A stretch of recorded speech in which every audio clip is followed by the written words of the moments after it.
அண்மை செய்தியாக பார்த்து வருகிறோம். வடலூர் வள்ளலார் சர்வதேச மையம் அமைய உள்ள பகுதியை தொல்லியல் துறை ஆய்வு செய்ய ஆய்வறிக்கை அளிக்க ஆணையானது பிறப்பிக்கப்பட்டிருக்கிறது. இது தொடர்பான மேலும் விவரங்களை எமது செய்தியாளர் மதியழகன் வழங்கிட கேட்கலாம். மதியழகன், வணக்கம். மேலும் விவரம்.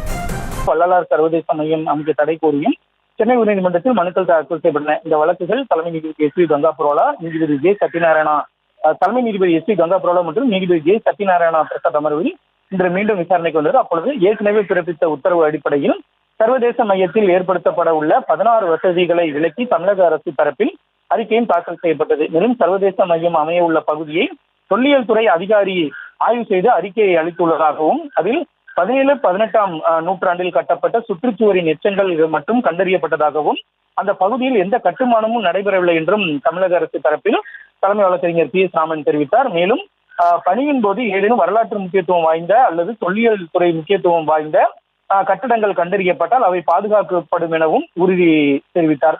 தொல்லியல் துறை ஆய்வாளர்கள் அடங்கிய குழுவினர் ஆய்வு செய்தால்தான் முறையாக இருக்கும் என தலைமை நீதிபதி தெரிவித்தார். இதனை ஏற்றுக்கொண்ட தமிழக அரசின் தலைமை வழக்கறிஞர் 3 பேர் கொண்ட தொல்லியல் நிபுணர் குழு அமைத்து ஆய்வு செய்து அறிக்கை அளிக்கப்படும் என தெரிவித்தார்.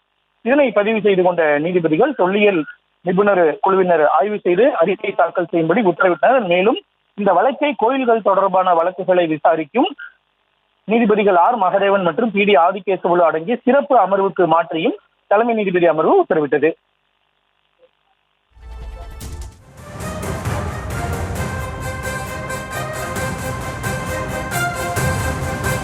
விவரங்களுக்கு நன்றி மதியழகன். செய்திகளை உடனுக்குடனும் துல்லியமாகவும் தெரிந்து கொள்ள சப்ஸ்கிரைப் பண்ணுங்க.